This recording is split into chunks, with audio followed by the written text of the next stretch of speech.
எம்பொருட்டு உன்னை சிக்கன பிடித்தேன், இடைவிடாது உன்னை சிக்கன பிடித்தேன், இம்மையே உன்னை சிக்கன பிடித்தேன், இருளிடத்து உன்னை சிக்கன பிடித்தேன், எய்ப்பிடத்து உன்னை சிக்கன பிடித்தேன், இரவிலே உன்னை சிக்கன பிடித்தேன், புன்புலால் யாக்கை புரை புரை கணிய பொன்னெடும் கோயிலா புகுந்து என் என்பலாம் உருக்கி எளிய ஆண்ட ஈசனே, மாசிலாமணியே, துன்பமே பிறப்பே இறப்பொடு மயக்காம் தொடக்கலாம் அறுத்த நச்சோதி இன்பமே, உன்னை சிக்கன பிடித்தேன்.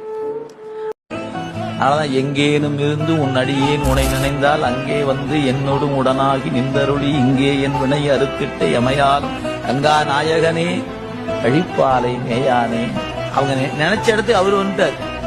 அதுக்கு பேர் தான் சந்ததி. அது நமக்கும் வாய்க்கும். ஆனா அதை நீங்க உணரணுமே. ஏன் அவன் எங்கும் இருக்கிறான், அவன் இல்லாத இடம் இல்லை.